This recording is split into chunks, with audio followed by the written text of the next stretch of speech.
73 ans, 30 ans, Jules et Jim au milieu.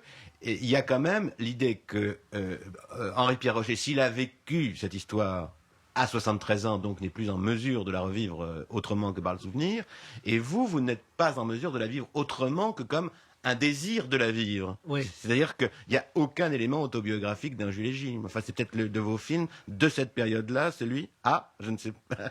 Difficile. Non. Je vous vois sourire, c'est tout ce que je peux dire.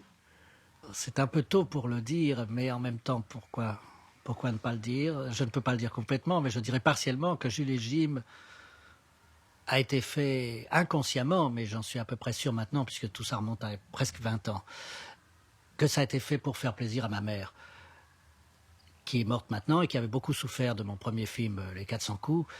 Et j'ai voulu, probablement à travers ce film, lui montrer que je la comprenais et faire une espèce de compensation, établir une compensation.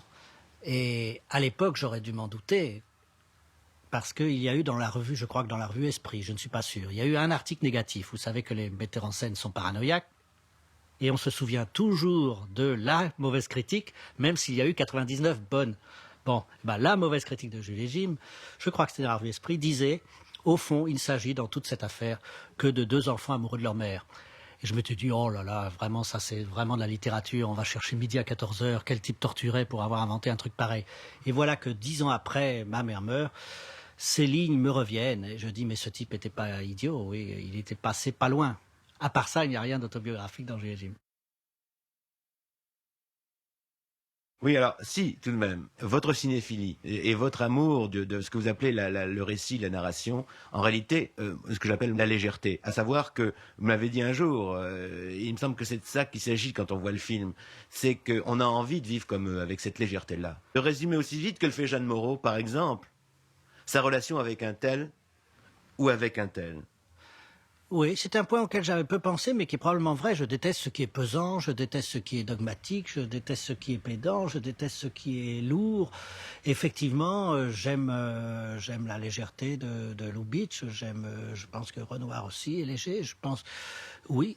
On peut dire Trenet Cocteau aussi, parmi vos admirations. Trenet Cocteau, c'est ça, oui, une certaine rapidité, oui. Je n'aime pas qu'on soit démonstratif, je n'aime pas ou qu'on veuille peser sur les autres aussi. C'est un thème qui est très important dans Jules et Jim. C'est le refus d'influencer autrui. C'est une chose, je crois, qui était importante dans la morale de Rocher et à laquelle je souscris volontiers. L'idée de ne pas peser sur les gens, d'essayer d'échapper à l'engrenage des rapports de force. C'est une chose qui me frappe beaucoup dans l'œuvre d'un cinéaste que j'admire beaucoup par ailleurs, qui est Henri-Georges Clouzot. Ce qui me frappait toujours, c'est qu'il n'y avait jamais deux personnes à égalité. C'est toujours, il y a un fort, un faible. Bon, il y a un personnage qui domine l'autre et qui engueule l'autre.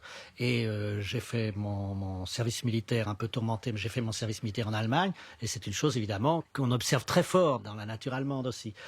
Et c'est une chose à laquelle j'essaie d'échapper, même si on dit que c'est fatal, je n'y crois pas. Je crois que par moment, on peut avoir quand même des relations égales avec les personnes, peut-être au prix d'un certain côté dépassionné, peut-être. Évidemment, dès que les relations deviennent passionnées, probablement elles deviennent déséquilibrées. Il y avait certainement dans le caractère d'Henri-Pierre Rocher, et ça se lit à travers Jules et Jim, et probablement dans le film aussi, cette volonté de ne pas influencer l'autre, de l'accepter tel qu'il est, et de ne pas chercher à le modifier.